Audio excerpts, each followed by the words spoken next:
Can you please tell me the full details, Mirror Mills-san? Unexpectedly, I seem to have managed to obtain information that would help us resolve this incident from an unexpected source. The information seemed to be about some Viscount. The name rang a bell, though I wasn't certain if it would be that convenient to have met him like that, so I dismissed the feeling.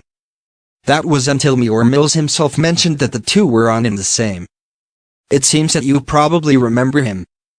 That's right, it was the same individual who had been talking with me when you had entered my store last time. He was trying to get me to support a business venture with elvish slaves as the managers. Huh. I see, so it was that guy? I had forgotten about him completely. However, Wisdom King Raphael had brought up that person as he fit the profile. Then when Mirror Mills mentioned him, Raphael brought up an image into my head. Now that I see him, he reeks of suspiciousness. Now then, the next thing to do is... This guy? Since he's taken people from my territory, can't this be easily used as a casus belli? Usually if someone were to have the gall to abduct citizens from another country, I'd see it as more or less declaring war on them. Just as a precaution, I decided it would be safe to ask Mirror Mills. I suppose that's how it is. According to a treaty that was signed and agreed upon between a majority of countries. If the residents of a country were to be abducted and are held against their will, it would not be strange for it to lead to a war starting over it. In order to avoid this kind of situation, slavery ended up becoming prohibited. However, to actually state that the elves are citizens of Tempest, wouldn't that be rather difficult? Why would that be? No. Why? Even if you were to ask me, I suppose it's to say that if they don't live in your town directly, then wouldn't they be exempted from the rights of Jura Forest? Isn't this rather different than what is the case? While the whole of Jura Forest had become my territory, there shouldn't be any doubt about all species falling under my jurisdiction. Even if the species were to be similar to the Tang who had insisted on a non-interference pact. I still should have more than enough say towards what people can do to people who fall under my sphere of influence. I allow them all to live within my territory, and I allow the existence of non-interference with them. Even if I were to not be interfering with them, I will not acknowledge the influence or interference of other nations, even to such groups. One does not simply accept the divine prestige of a demon lord, it is a simple fact. Mirror Mills-san, the Great Jura Forest in its entirety was granted as my territory. Thus I should fully have the capability to voice my complaints should someone be attempting to mess with the peoples within it, yes? No, I've already decided to claim it as my territory as well, so, should the invitations that were sent out also just double as a revelation of the country? These invitations are for the sake of unveiling the approved monsters country. And this fight tournament will also be used to announce the news that a demon lord reigns over such a nation? Apparently, there seems to be some sort of fundamental misunderstanding between us. By any chance, does he perhaps not know that the whole forest was decided to be my territory? Mirror Mills-san, I'd like to confirm something with you. Are you not aware that my official appointment as a demon lord at the banquet also granted me territory? And that such territory would consist of the whole of the Great Jura Forest? Realizing the sheer size of the territory that I reigned over, Mirror Mills was at a complete loss for words. He had a black expression as if he was no longer capable of processing the information. But there aren't any words coming out. To think he would be shocked to this extent. I simply thought he already knew about this. I was convinced that he already knew about that, my bad. Come to think about it, I probably haven't even properly explained how I now govern the entire forest. Suddenly Mirror Mills managed to process the information. The entire forest? The entire Great Jura Forest. What? Rimuru Dana. You were admitted such a large domain? His speech has become rather chaotic. How unfortunate, I suppose he might almost feel tricked in some way. Well, there are many terrible things in this world, this will probably be the most benign of them. However, I'd like to wait before working with it all. Working with just a bit of territory is easy, but working with such a large amount can be troublesome. Well, It's mostly because I wanted a very easy life that I recruited him to help. So what's wrong with the current situation? It's the fault of those who accepted without finding out all of the details. Once the management of the tournament is over this time around, it may very well be goodbye. Of course, such a thing will probably not be allowed. Besides, there will be no problem with leaving the whole thing to him in the future as well. Regarding this, we're of equal status regarding this current instance, so let's just laugh it off. Forgive and forget. Right, old Mayor Mills-san? Why do you have such a happy air around you? What was that about equal status that you had mentioned earlier? Wait. Doesn't this mean that I'm being left cheated one-sidedly? I mean, there's no way I could be satisfied with my current job content. What's with that? There isn't any problem here, is there? Well, rather, you're certainly not going to end up entrusting it all to me, right? It can't be. The development of the Great Jura Forest. You aren't leaving it all to me, right? Ah ha ha ha, why you? Well, we're getting ahead of ourselves here. What's important right now are the elves. He looked as if he was trying to refute something, but gave it up in the end. Rather than that, what's important right now are the elves. As if he snapped out of his shock, Mayor Mills had a serious expression once more. He had a faster mental recovery speed than I thought he would. Well, either that or he might have just decided to simply give up. Things advanced quickly from that point. Since he might be here for a just reason, I will question Viscount Cossack thoroughly. And so I proposed. No, even if arrest that small fry, there's no point in doing so. They're bound to cut their losses, so it's still too early for the king to move at this point. I had proposed such. I'm certain, there's a mutual assistance pact that had been signed and put into law, so the Burman Kingdom should be in a position to deal with their errant nobles this time around. Rather than directly confronting them, it might be too early to start forming countermeasures. That might be better. By the way, I have never met the king. What should I do? Mayor Mills nodded profusely. I leave it to you. Well, I'm the one negotiating contracts. Thus, we have decided to initiate this plan immediately. Thus, I brought along Mayor Mills and headed towards the Burman Kingdom with spatial transfer gate creation. This is due to the influence of spatial abilities. Distortion cracks started appearing in front of me. You're able to move between multiple locations. It's the upgraded version of spatial transfer. After deciding a destination, I can move there in an instant. Because I can bring along others, it is convenient, but consumers a lot of magical energy. Thinking about it in common sense, manipulating space-time would naturally cost quite a fair bit of energy. Though, to me this is no big deal. Since there is no excessive waste of time when transferring, I was able to move quickly. Mayor Mills was scared stiff at first, however we went through the gate unexpectedly smoothly. As expected, it is a large structure. Maybe it's because I am beginning to understand the way demon lords think. Nothing seems to faze me anymore. At Mayor Mills's house, I was waiting for the other party to make contact. After sending Mayor Mills to the royal capital, we had requested an audience with the king. However, it would take some time, so he told me to wait in the halls. But before even 3 hours had passed, a horse carriage arrived smoothly. Mayor Mills had been successful and came to pick me up. As expected, it went smoothly. I'm glad that I mentioned Rimuru-sama's name when I was requesting an audience. Permission was granted immediately. Since we have discussed the situation, today Viscount Cossack will also be coming along for this meeting. They had handled me far more carefully than I thought they would. After being informed how important the arriving guest is, perhaps they were just acting accordingly. Well, intelligence is the lifeline of the weak, it's how they survive amongst the strong.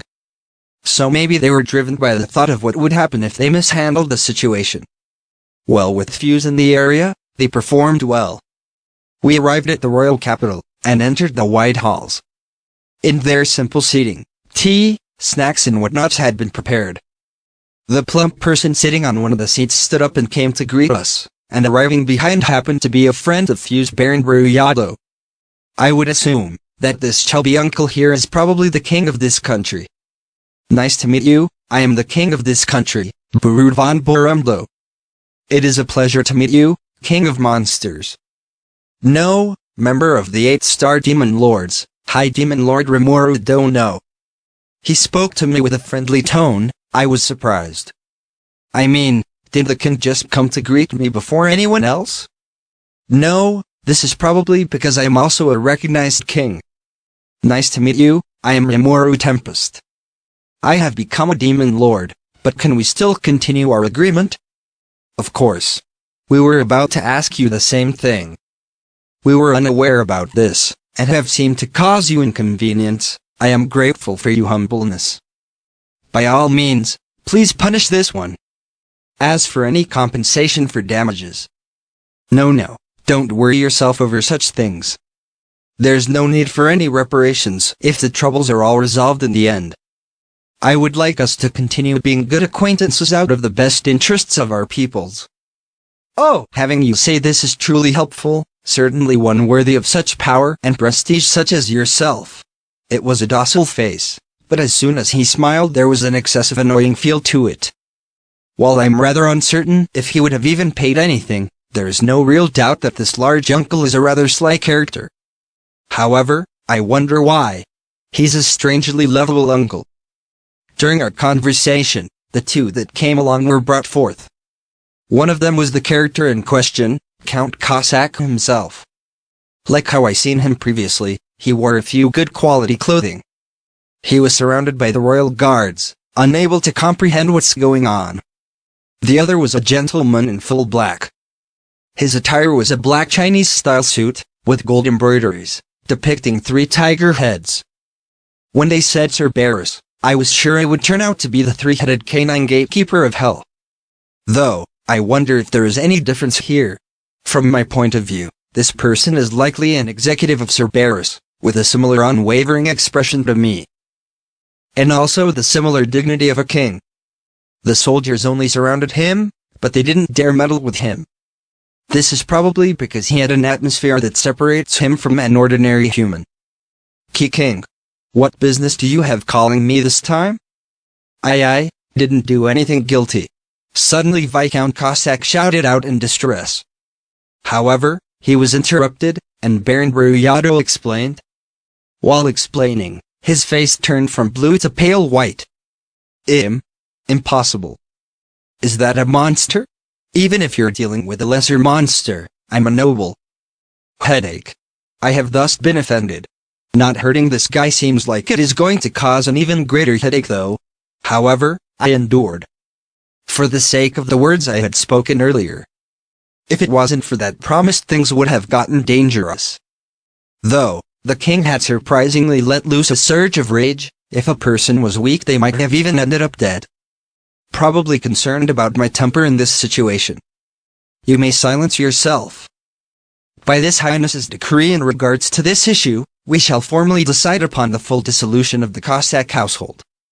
Regarding the former Viscount Cossack's deportation, we'll accept any formal objection.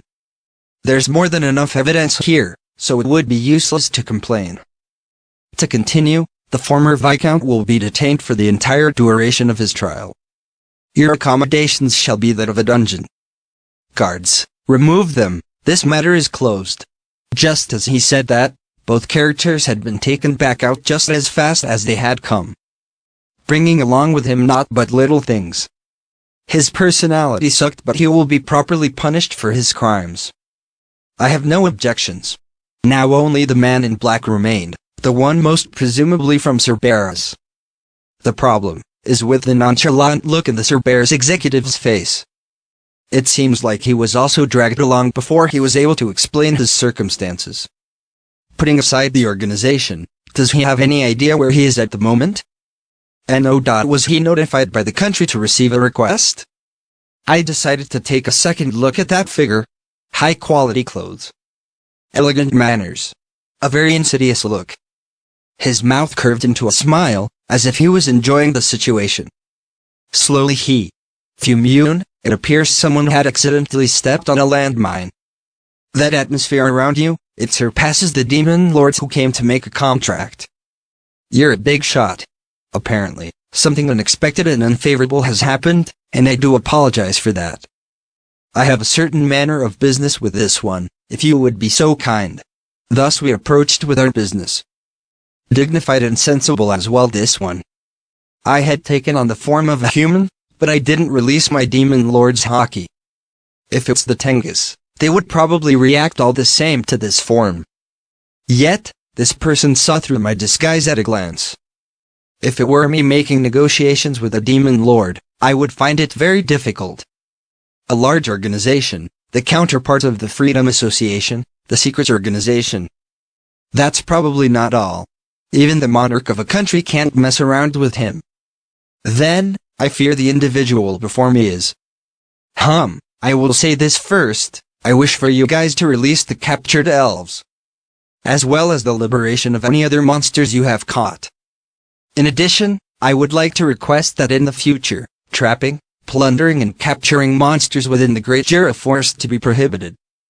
The Cerberus executive stared at me eye to eye at first, ignoring the stares of the king and the others.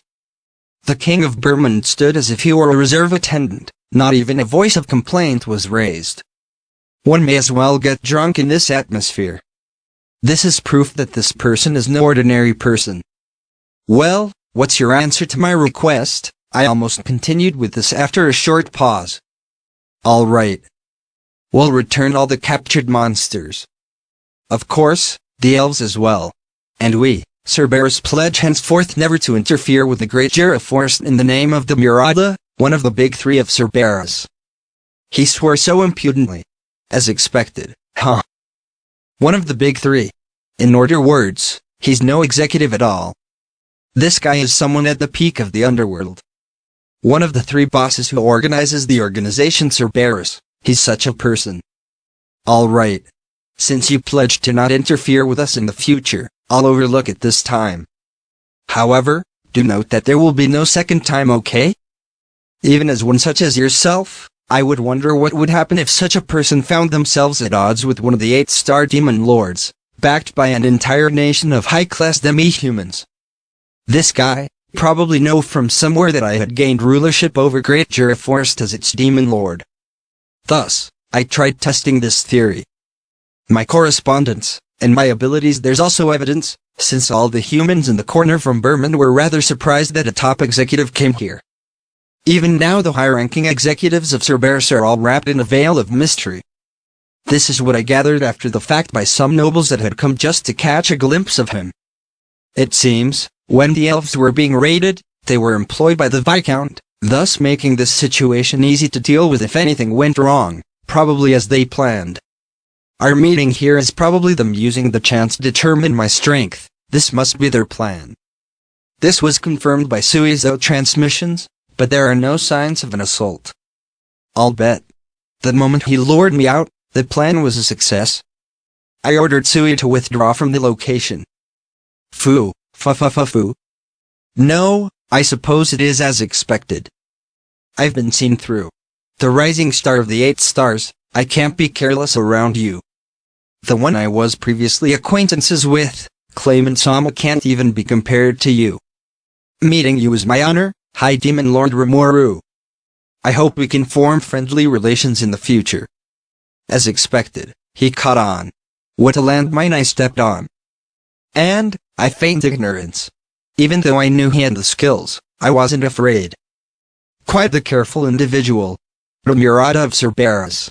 It appears he's going to be a tricky adversary. The special armor we provided the Orc Lords with, he might be aware of it as well. I wondered, was this orchestrated by Yuki, but as expected I was traced. Even so, it's not unexpected for other organizations to be involved. No, their relation is currently unknown. The Murad bowed gracefully towards us, and left the place. They had a sense of obligation now, and promised to send over the monsters they had captured as slaves. After just a week, as promised, the captured monsters were delivered to the country of Monsters Tempest.